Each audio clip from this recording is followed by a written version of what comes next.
ئاشتی پەروەردگارتان لێبێ خۆشەویستان و ئەزیزان لە وانەی یەکەم لە دەرسی سی شارپ بە خزمەتان شادم لە وانەکان ئینشاءڵڵا هەموو ڕۆژێ کە هەر دەرسێک خوێنمان ئینشاءڵڵا ڕیکۆرد یەکەین و ئینشاءڵڵا من لە یوتیوبی خۆم دایەنێم و لە سیستەمی تابێ بە خوێندنیش ئینشاءڵڵا دایەنێم. سەرتا دەینە سەر سی شارپ. ئەم دەرسە باسی کۆمپیوتەر هاردوێر کۆنسپتەکەین، باسی بیرۆکەی کۆمپیوتەر هاردوێرەکەین، باسی میمۆری چیکەکەین، باسی میمۆری یوزینگ ئین سی پلس پلس سی شارپ کە سی شارپ لە خێزانی سی پلس پلس و سیە، باسی ڤارێبڵ دیکلێریشنەکەین، باسی هەندێک لە ڤارێبڵەکەین لەگەڵ ڤارێبڵ تایپەکانی ڤارێبڵ چ. ئەم دەرسە باسی ئەم پێنج خاڵەکەین.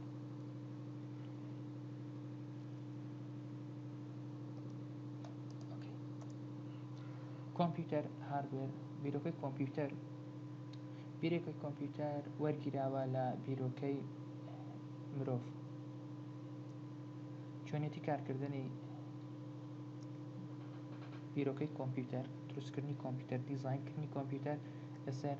مرۆڤەوە دیزاین کراوە. ئەمە ئەگەر مرۆڤێک وەربگرین کۆمەڵە شتێکی هەیە، کۆمەڵە ئەندامێکی هەیە بۆ وەرگرتن،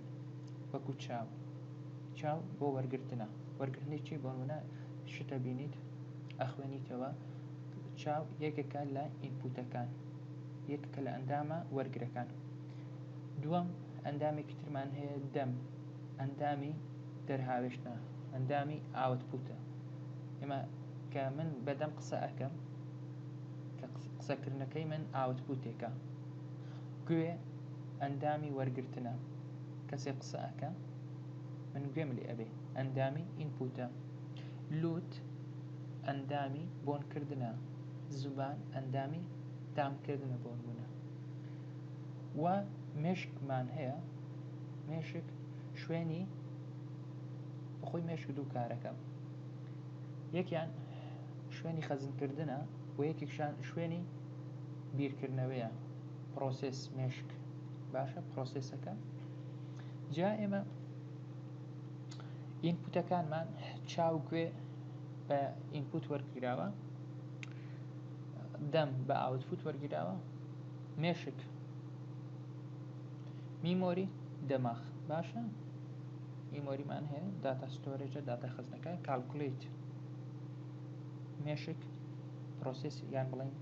کالکولیشنێکە. ئەی کۆمپیوتەر ئەمە دیزاینی مرۆڤ بوو. ئەی دیزاینی کۆمپیوتەر میمۆریمان هەیە کە هاردە سیدیە دیڤیدی هەر شتێکە. ئەو شوێنێک کە بیرەکاتەوە پێگوترێ CPU، کیبۆرد و ماوس و سکانەر و ڕیکۆردەر و ئەمانە پێیانە گوترێ ئینپوت، مۆنیتەر و پرێنتەر و ساوند و ئەوانە پێیانەوترێ ئاوتپوت، میمۆریەکانیش هارد و سیدی و دیڤیدی و ڕام و ڕۆم. کەواتە دیزاینکردنی بیرۆکەی کۆمپیوتەر لەسەر بیرۆکەی مرۆڤ سەرچاوی گرتووە. کۆمپیوتەر هاردوێر کۆنسپت because become group. اوكي ئەگەر ئێمە سیرکەین مرۆڤ هەندێک شت ئەتوانێت خێرا بیکا، بۆ نمونە 2 جاران 9 18 36 جاران 48 کەمێک بیرکردنەوەیەکیەوێ. ئەم ژمارە زۆرە جاران ئەم ژمارە زۆرە بیرکردنەوەیەکی زۆریەوێ، پێویستی بە قەڵەم وەرەقە دانیشتنە. تقریب لەوانەیە من 3-4 دقیقە خەریکی بم تا ئەیدۆزمەوە.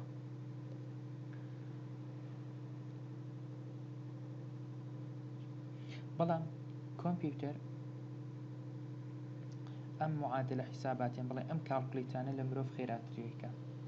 نەک لەبەر ئەوەی کە کۆمپیوتەر کالکولیشنی خێراترە، بیرکردنەوەی خێراترە، بەڵکو ئەنجامدانی کردارەکەی خێراترە، نەک لە کردارەکە زیرەکتر بێ لە ئێمە، بەڵام ئەنجامدانەکەی خێراتر. لەبەر چی؟ لەبەرەوەی ئێمە دەستورێکمان بۆ دانا، ئەم دەستورە ناگۆڕدرێ، دەستورێکە بە کۆمپیوتەر ئەرینە کۆمپیوتەر چۆن ئەم ژمارەیە جارانی یەک بکە ئێمە ئەسێمبڵی لانگویج ئەمڕۆ بە شێوک لە شێوەیە بە گێتەکان هاتوومە گێتمان دیزاین کردووە کاکە کە ئەو هەر ئەو ڕقەمە هات بە پاراڵل بێ ئەم ڕقەمەش بە پاراڵل بێ کە جارانەکرێ گێنی یەکەکرێن بۆ نمونە بە سریەل بەم شێوە وەڵام داتەوە ئەمە یعنی وەکو ماشینێک ئەتوانێ بیکە وە زۆر خێراتر لێ ئێمە بەڵام ئێمە کە مرۆڤین کاتێک ئەڵێن دو جاران شەش چکە میمۆریەکەمان هەتا تێیدا خەزنەکەین و بیرەکەینەوە بیرکردنەوە و خەزنکردنەکە زۆر جاڵێن ئەمە لە مێشتی خۆت ڕابگرە دەقێک ئەم ژمارەش بابێ ئەمە بچیتەوە ها ئێمە لە کاتی خەزنکردنی ژمارەکانە کێشەمان هەیە یعنی وەکو کۆمپیوتەر نوچکە کۆمپیوتەر سابتەکە کە ئەڵێن ئەمە ئەم مۆبایلە لێرەدا بنێن کۆمپیوتەر عیلاقی پێدانەیە بەڵام ئێمە کە ئەم مۆبایلە لێرەدا ئەنەی فکریش هەر لەسەر مۆبایل ئەم مۆبایلەکە فکردمان لە شوێنێکی تریشە بەڵام کۆمپیوتەر وانە پرۆسسەکانی وانی ڕجستەرە داتاکەی داخڵەکەێت کە داتا داخلکرا ئەگەڕێتەوە شوێنێکی تر دیسا ئەم ژمارە جاران ئێمەکرێت تا خێراتلوانێ بە ملی سانیە وەڵاممان یان بە سانیەک وەڵاممان بداتەوە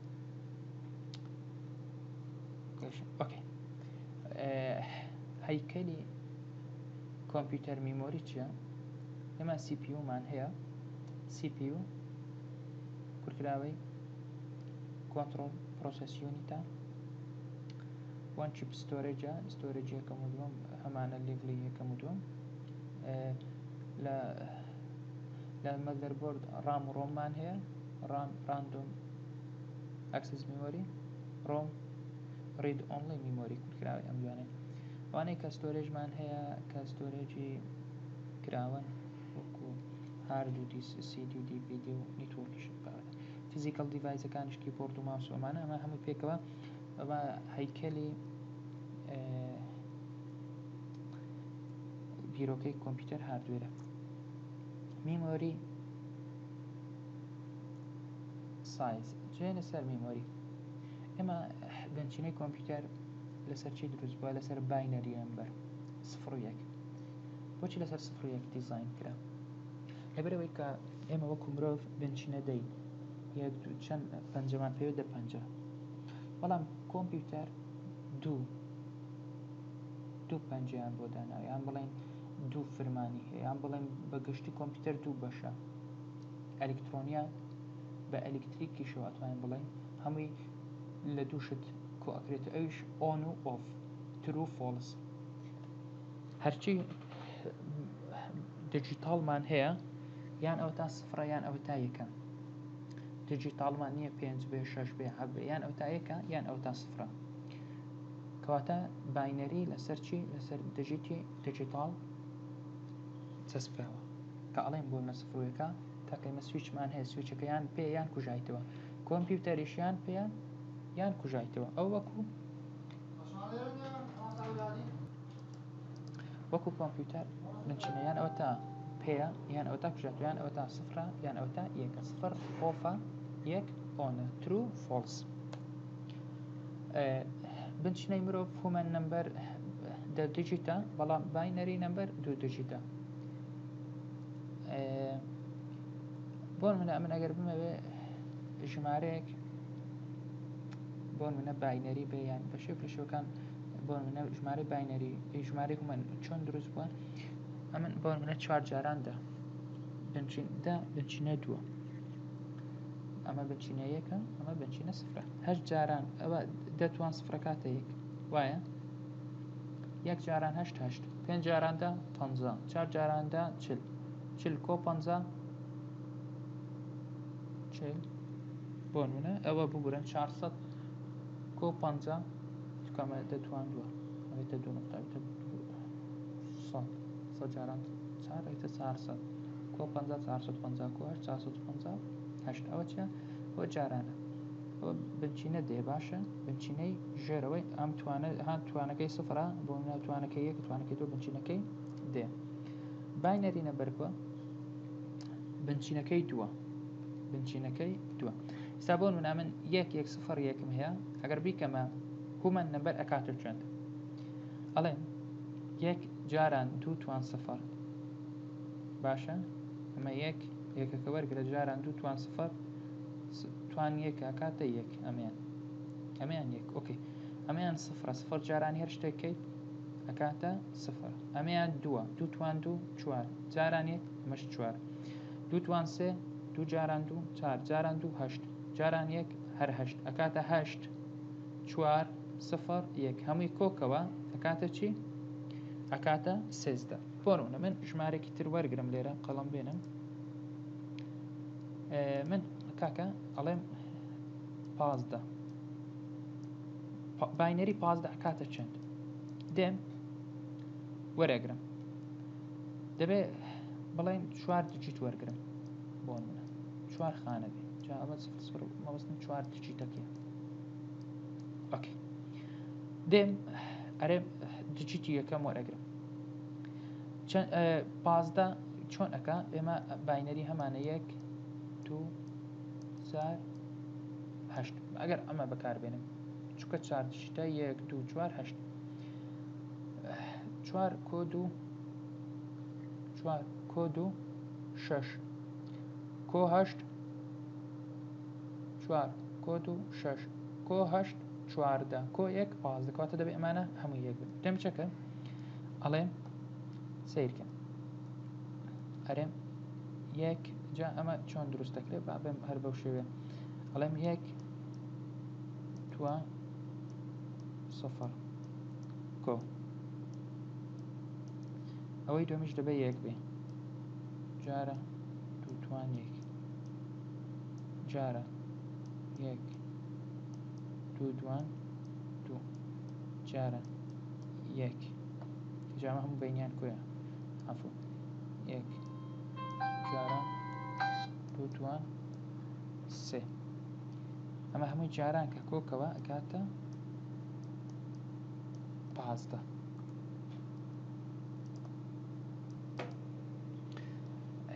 ئەکاتە ئەمەیان ئەکاتە هەشت جاران یەک ئەمە ئەکاتە هەشت کۆ ئەمە کاتە چوار کۆ ئەمە کاتە دوو کۆ ئەمە ئەکاتە یەک هەمووی کۆکەوە ئەکاتە پازدە ئێمە بۆەوەی کە بە خێرایی ئەم کردەیە بکەین پێویست ناکە ئەمە هەموو جارێ ئەم توانانە بەکاربێنی بە ئەمە ڕاگرم خاوێن کەمەوە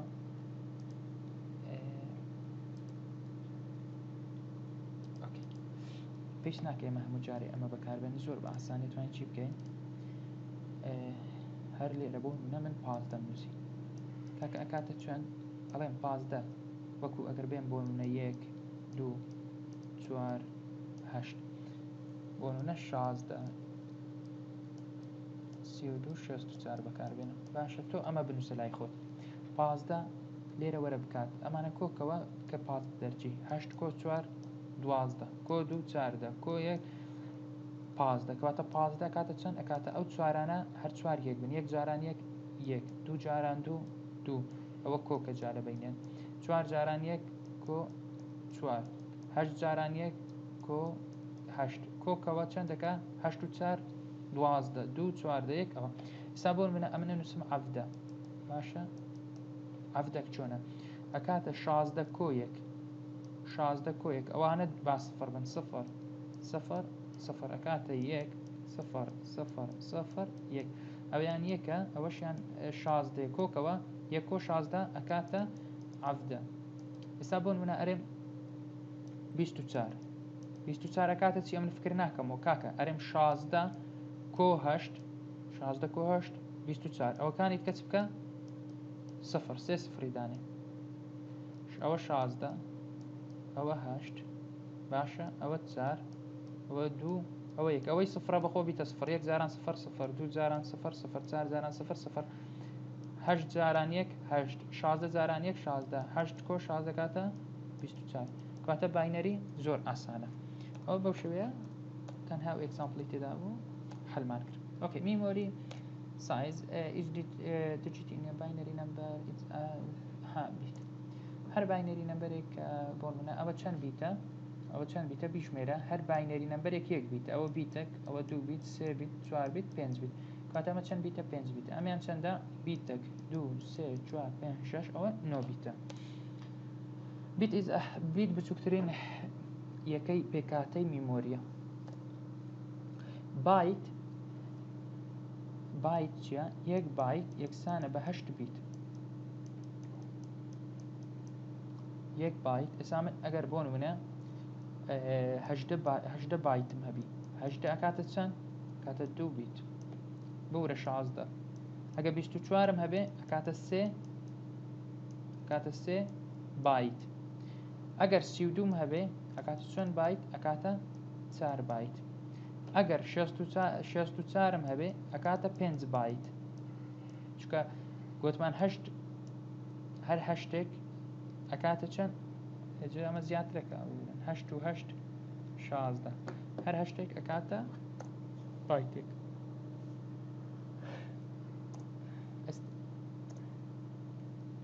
ئێستا بۆ منە ئەمە بایتێکە 2 بایتە 3 بایتە 4 بایتە 5 بایتە 6 7 8 9 10. بایتەکان چۆن دروست بوون؟ 2 توان 0 2 توان 1 2 چکە بنچینە دووە ئەمە پێشتر بنچینە 10 هەبوو ئەمانە گۆ دەتوان 1 دەتوان دووانە، بەڵام ئێستا بنچینەمان 2 توان 0 2 توان 1 2 توان 2 2 توان 0 ئەکاتە 1 2 توان 1 ئەکاتە 2 2 توان 2 ئەکاتە 4 2 توان 3 ئەکاتە 8 2 توان 4 ئەکاتە 16. ها گۆتم 1 2 4 8 تەنها یەک تاکە زانی بۆ یەک تاکە لەبەرێ ئەڵی 2 توان 0 توانی 0 هەر شتێک توانی 0 بوو چەندەکە یەکەکە لەبەر هەندێ باینەری بە یەک دەست پێکە ئەنووسین 1 2 4 8 16 ئەرێن 1 گیگایان 2 گیگایان 4 گیگا هەمان نیمانە بڵین 5 گیگایە لەبەر هیچ توانی هیچ ژمارێک ناکاتە 5 لەبەر هەندێ ئەوە جادێ ئەوانە تێ هەتا کیلۆ ئەڵێنەوە 1 کیلۆیە ئەمە گایە گێگایە ئەمە 1 گێگابایتە ئەمە 1 گێگابایتە یان ئەمە تێرە ئەرێن ئێستا زۆر مەڕوو بە ئەچی کە لاپتۆپێکە کرێ وڵای لاپتۆپێکی تێرا بایتم دێ خۆی تێرا بایت ئێمە وازانین 1000 گێگابایتە نەخێر 1024 گێگابایتە یەک تێرە 1024 گێگابایتە 1000 گێگامان نییە میمۆری 1000 گێگامان نییە ئەمە پێگوترێ تێرە پێتە ئەکاتە 2 توان 50 1024 تێرە چەتۆ هاردێکیتواتە بێتە دنیا مای پڕ نابێ. ئۆکی ئەمە نمونەی یەکەم نمونەی دروستکردنی هارد بوو هاردرایڤ بوو لە ساڵ 1956 کە ئەمە قەبارە گەورەی ئەم هەموو خەڵکە لە دەوری کۆ بۆ توزان چەند مێگابایتە 5 مێگابایت یعنی قەبارەی ئەوە شوێنی یەک ڕسمی بگری وڵات تقریبا 2 3 ڕسم ئەگەر ڕسمی فەیسبوک و ئەمانە بێ بەس ئەگەر یەک ڕسمی بە کامێرە بگری لەوانە شوێنی نەبێتەوە گەورەترین میمۆری ڕسمی شوێنی یەکی ڕسمیەگرت ئەمە ساڵی 1950 ئۆکەی میمۆری ئەمە میمۆری دوو جۆر میمۆریەکمان هەیە پێگوترێ پرایمەری میمۆریەکمان هەیە پێگوترێ سێکەندەری. ئەوانەی کە پرایمەرین واتە ئەو میمۆریانن کە داتاکەیان بە شێوەی داتای دیجیتاڵی خەزنەبێ باینەری 0 و 1. ئەوانەی کە سێکەندەرین ئەوانن کە بە شێوەی ئەنالۆگ یان بە هەر شێوەیەک لە شێوەکان داتا کە ئمە داتای ئەنالۆگمان هەیە لەگەڵ داتای دیجیتاڵە. سێکەندەری زیاتر پەیوەندی بە داتای ئەنالۆگەوە هەیە کە بۆ نمونە مەنیژنێتی دیسکەکە ئەو پشتنای دیسکەکان و فلاشەکان ئەگرێت ینی فلاش میمۆریە سیدیە دیڤیدی ئەمانە هەمووی سێکەندەری میمۆرین و پرایمەری میمۆریەکان ڕامڕۆ میمۆری ئیس پرۆگرام پرۆگرام نیت میمۆری تو ستۆر ئان پرۆگرام پێویستی بە میمۆریە بۆ ئەوەی کە تۆ بۆ ستێپێک یان بڵێن ستێتمنتێک نووسی بۆ ئەوەی ڕەن بێ پێویستی بە میمۆریە بۆ ئەوەی کۆدەکەی تۆ کە نووسی تا بچێتە ناو میمۆریەکە دواتر پرۆسس بێتەوە بێتە ناو ئەم ڕامە و وەڵامت داتەوە واتە پێویستی بە پرۆگرامەر ئار ریسپنشن تو کریێت لینک پرۆگرام ئەندە میمۆری دەبێت پرۆگرامەر ئەو کەسێک کە کاری پرۆگرامەکە دەبێت زۆر ئاگداری میمۆری بێ چۆنیەتی بەکارهێنانی میمۆری یەکێکە لەو کێشانەی کە پرۆگرامەرەکان تووشیان بێ من توانم کۆدێک بنووسم بۆ نمونە ئەم کۆمپیوتەرە تەحمڵ نەکات دەکاتە تۆ کاتێک ئەتەوێت ئەپلیکیشنێک دروستکەیت دەبێت تۆ بزانی کامە تایپی میمۆری بەکاردێنی بۆ ئەوەی کە لەسەر هەموو دیڤایزێک ئیش بکات بێ ئەوەی کێشیان هەبێت. ئەمە بمانێ ڕاندوم ئەکسس میمۆری و ئەوەی تر بمانای ڕید ئۆنلاین میمۆری ئەمە کەش ئۆکێ ڤاریبڵ چیە؟ ڤاریبڵ ئەمە بە ڤاریبڵ ڕین گۆڕاوی سین گۆڕاوی سات چەند گڵێبڵ ڤالیۆ هەر بەخۆی بەمانای گۆڕاو دێ value carrier ئەو variable بریتە لە گۆڕاوی ئێکسمان هەبوو گۆڕاوی وای گۆڕاوی سین گۆڕا هەر گۆڕاوێک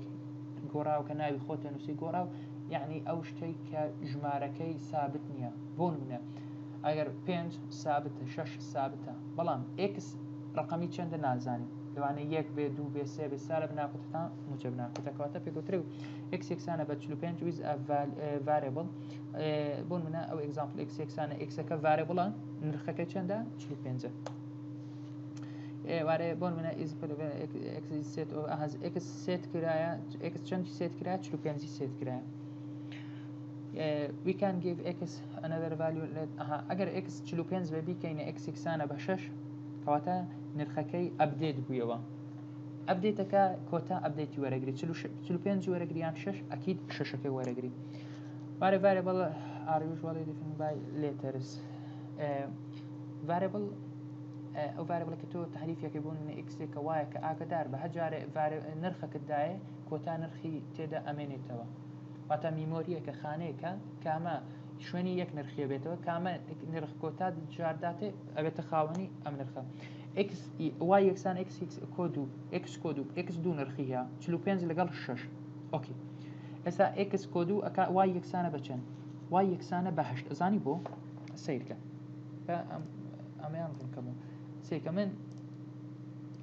من ئەمەمێ باشە ئەمە x خانەی x x 45 باشە ئەوە لەو لاینەی دەست پێ بکەم لاینی دووەم x هەر 45 لاینی سێم x بۆ چەند x بۆ 6 ئەمن ئەو 45 خەتێک بەسەر دادێنم کەواتە ئێستا x چەندە x یەکسانە بە 6 x لێرە بگۆڕدرێ ببیتە حەوت خەتێک لەسەر ئەو 6 ڕادێنەمەرم x کۆتا نرخی چەندە حەوتە کەواتە کۆتا خانەی کە نرخی تێدا نرخی x-ەکەیە لە کۆد سیرکە کۆدێک تێ بەو شێ بۆ لاین یەکەم دووەم سێم سەیری کۆتاکە بزانە x نرخی چەندە x 6 ئێستا وای یەکسانە بە چەند وای یەکسانە بە 8 وای 8 لەبەرەوەی کۆتا نرخی لاست x کۆتا لاست کۆتا x وەرەگری کۆتا نرخی x-ەکەی وەرەگری ئاگدار بن دیکلیش نەکەن C and C++ and C# declare variable as below C لەگەڵ C++ C# کۆمەڵە تایپێکیان هەیە لە بۆ variable کە ئێستا دەین باسی تایپەکانی variableەکەین ئەوە سنتاکسی یان بڵێن ئەوە سنتاکسی تعریفکردنی variable سەرەتا variable تایپی variable بۆ منە variableەکەت integerە ژمارەیە ئەنووسی int variable ناوەچ لێ بنێ x دوایە سمی کۆلۆن کەواتە ئەمە تایپی تعریفکردنی یان بڵێن ستێتمنتی تعریفکردنی variable لە C++ و C# inti x سمی کۆلۆن float ئەمە float بۆ point بەکاردێ ئێستا باسییانەکەین string لە بۆ نووسین بەکاردێ این پرۆگرامە variable name ئەمە یاسای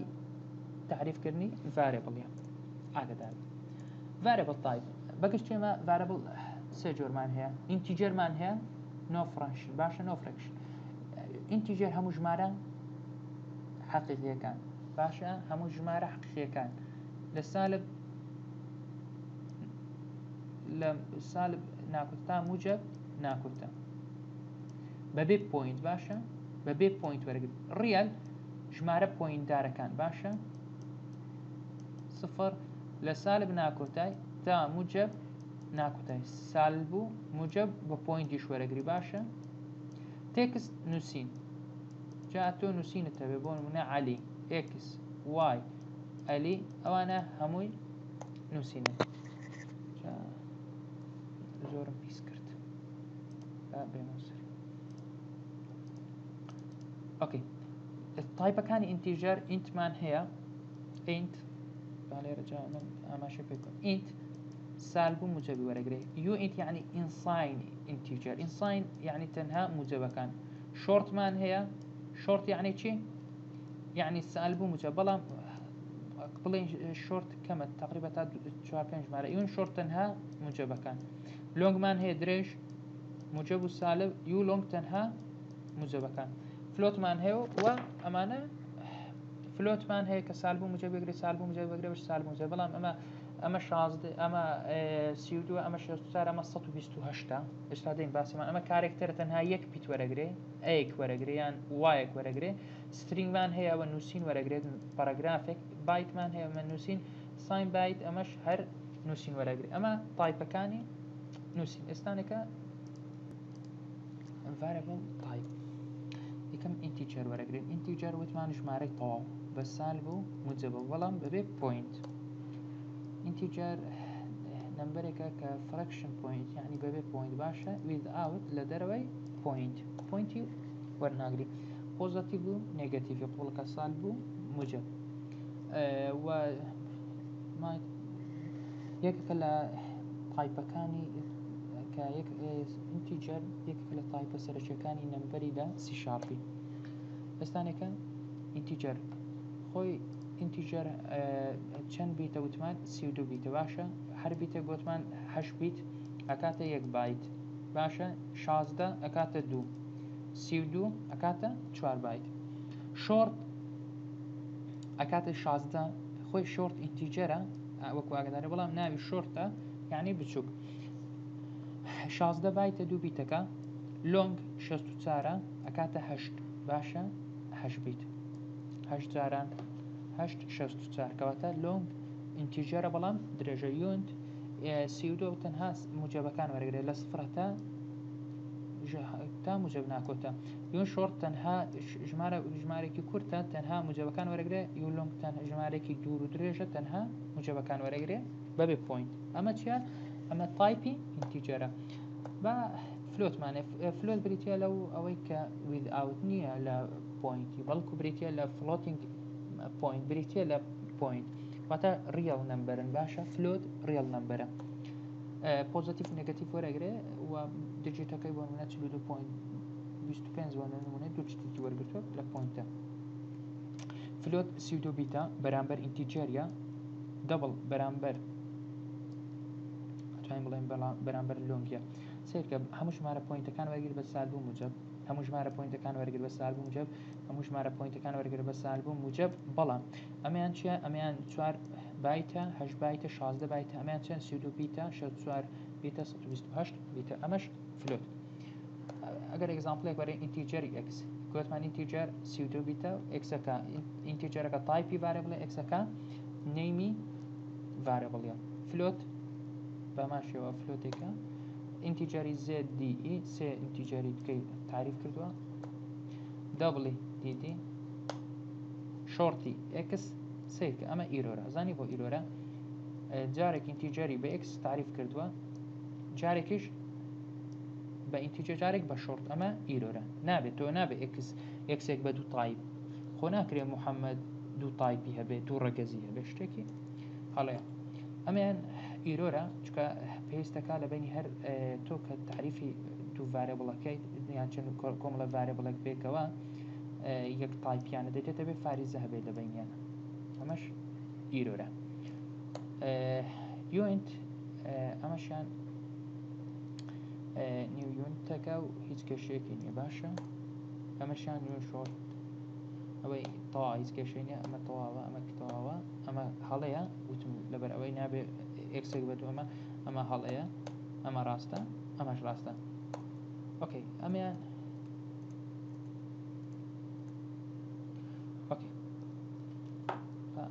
ئۆکەی ئەمە ڕاست و هەڵە کە نرخمدایە فلۆت ئینتیجەری x یەکسانە بە 45 ئەگەر پوینتی بدەمێ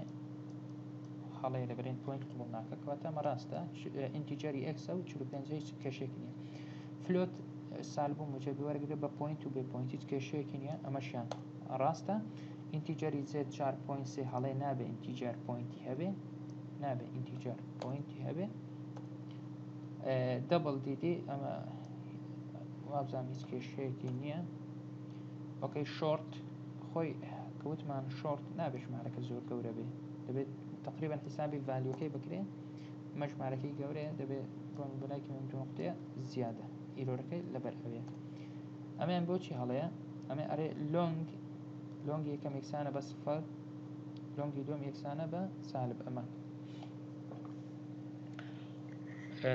کە لۆنگەکەی تعریف کردووە لۆنگی یەکەم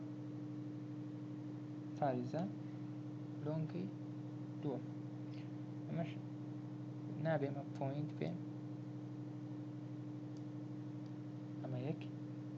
ئەمەش نابێت تۆش لۆنگت بۆ ژمارەێکی گەورە بیانی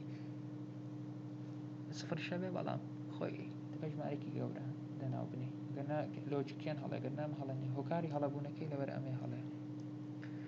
یۆنت ئەمە هیچ نرخێک نەداوەتێ ئەمە هەڵەیە کارێکتەر لە بۆ یەک پیتی بەکاردێ بۆ نمونە ئەی لە ناو سینگل کۆتیشن ئەمە سینگل کۆتیشن بی سی پی ئەمە سینگل کۆتیشن یەک بایتە باشە هەش بیتە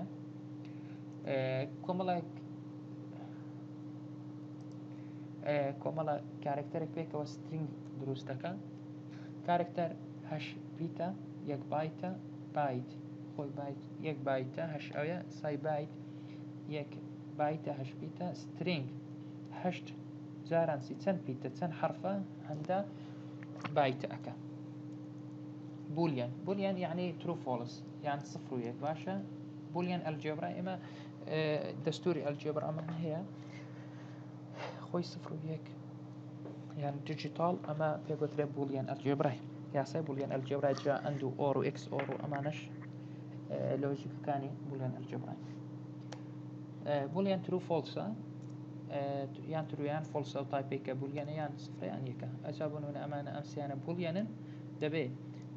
ڤالیوەکانی نرخەکانیان چی بێ دەبێ یان ترو بێ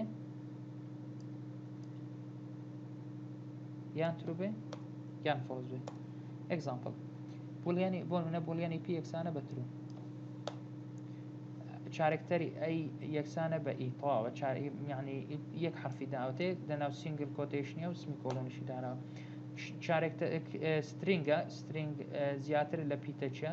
لەناو دەبڵ کۆتیشنیشە و سمی کۆلۆنی دایتێ کارکتەری سی دیف یەکسانە بە بی تەواوە ئەمە دیفە کارکتەری سی دیف بیتیای ئەمە تەواوە وەسیەکەشی تعریف کردووە بایتی ئەی یەکسانە بە هەژدە سترینجی تێکس یەکسانە کۆمپیوتەر و بۆلیانی ئەوە یەکسانە بە فۆلس سەی بایتی یەکسانە بە سالە 25 ئەنی کوێشن لا پلان هاودیان variable monitor and convert type of the variable check the اوكي ئەوە پلانی لابەکەمان ئینشاءالله لە عملیەکەم بۆ شەر کەسێک زانیاری زیاتر توانی سەردانی ئەم دوو لینک ئەم سێ لینکە بکە بۆ ئەوەی کە زیاتر لەلای بوون و زیاتر ئاشنا بێ بەم بابەتی variable و توانی سەردانی ئەم چاپتەرانە بکەن لەم وانەیە دەینە کۆتایی تا وانەیەکی تر بەخواتانە سپێرم هەر